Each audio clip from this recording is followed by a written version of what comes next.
Cuando bebo o como algo, dijo ella, sé que va a ocurrir algo interesante. Así pues, probaré qué hace el contenido de esta botella. Hola, me llamo Roger Bingham. Este párrafo es de Alicia en el País de las Maravillas. Alicia sabía mucho sobre el cerebro y su química. Sin duda, estaba en lo cierto al decir que casi todo lo que comemos, o bebemos, o esnifamos, o inyectamos, producirá resultados interesantes. ¿Por qué?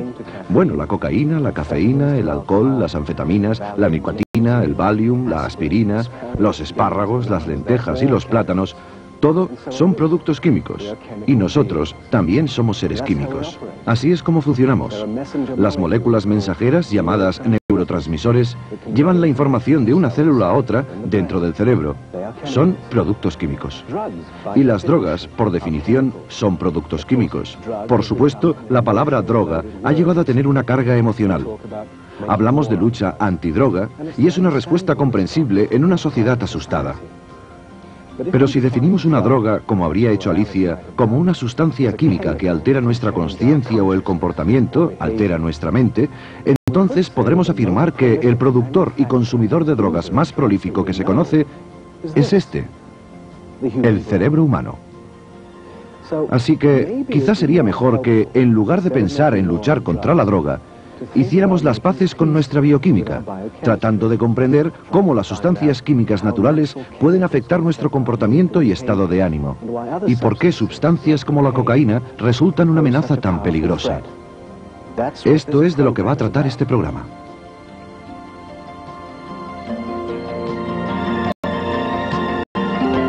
Este es el paisaje de la mente, visto a través de un microscopio electrónico.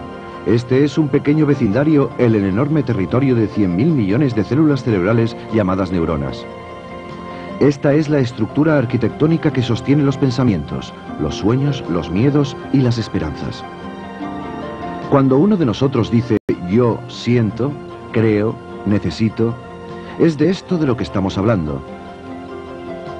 La estructura más compleja del universo conocido.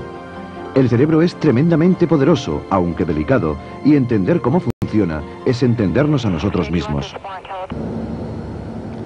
Es evidente que el propietario de este cerebro ha descalabrado su sistema de precisión por una razón. Está lento de reflejos. ¿Cómo se ha quedado así? La respuesta más evidente es que bebió demasiado de una droga legal, el alcohol. Después de esto, bueno, la cosa se complica. Tal vez la genética tenga algo que ver. Quizá tuvo un mal día en la oficina y decidió alegrarse un poco, actuando, en cierto sentido, como su propio farmacéutico. Pero al final, sea cual sea la razón que le llevó a beber, el lugar donde literalmente llega todo en la cabeza es en el cerebro. La función del cerebro es la comunicación. Paradójicamente, ninguna de las miles de millones de neuronas del cerebro está en contacto unas con otras. Todas están separadas por unos huecos llamados sinapsis. Los impulsos eléctricos viajan a través de las neuronas hacia las terminales, donde entran en acción liberando pequeños bloques de productos químicos llamados neurotransmisores. Estas moléculas mensajeras se esparcen a través de la sinapsis y encajan en los receptores de la célula vecina. En función de las condiciones, pueden conectar o apagar una célula. En estos huecos, las sinapsis, entramos en el reino de la incertidumbre. El lugar donde las drogas, las sustancias químicas, pueden afectar el equilibrio del poder, de la transmisión de mensajes y las operaciones de la red de comunicaciones del cerebro. En este caso, el sistema no funciona muy bien, aunque en realidad es mucho más complicado. Los científicos usan a menudo una analogía muy simple para explicar la relación entre los neurotransmisores y los receptores. Hablan de una cerradura y de una llave.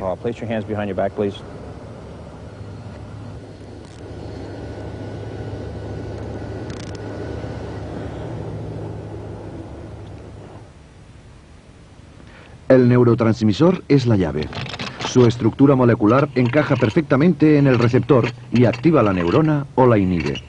En cierto sentido, esta es la clave de la adicción, ya sea al alcohol, a la cocaína o al footing.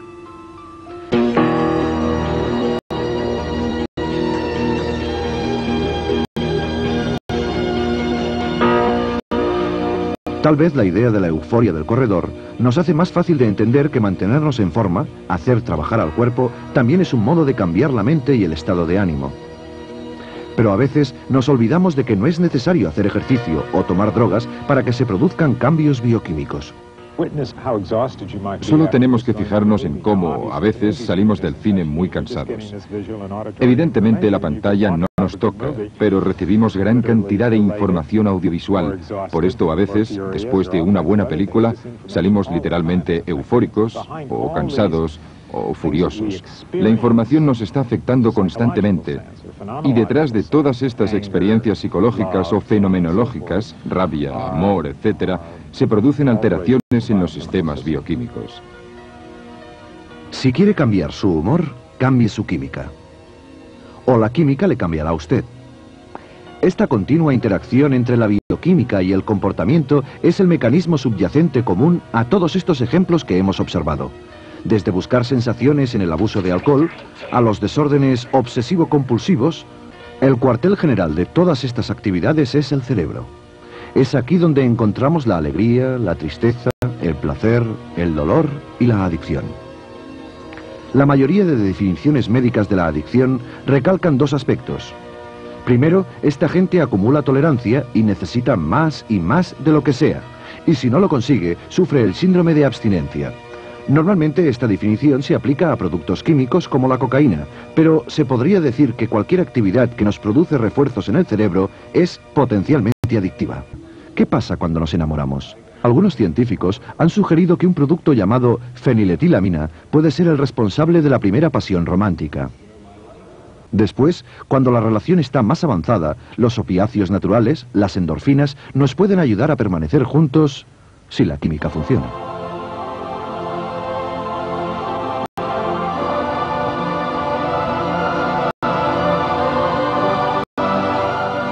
Otros experimentos indican que existe una relación entre la música y las endorfinas. Cuando se administró al público una droga que interfería con el sistema endorfínico, la emoción, la euforia de la música disminuyó. ¿Y recuerdan que Karl Marx decía que la religión es el opio del pueblo?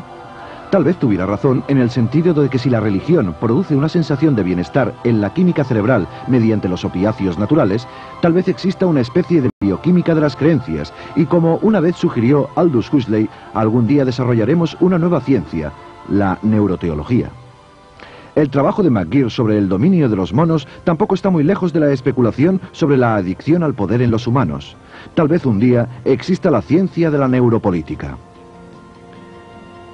En lo que respecta al cerebro humano, cualquier cosa parece posible.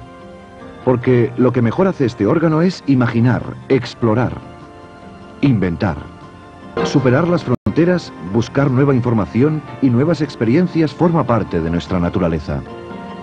Sin embargo, irónicamente, esta naturaleza que nos empuja a aprender y a explorar también nos ha arrastrado hasta drogas como la cocaína. Forma parte del hecho de ser humanos.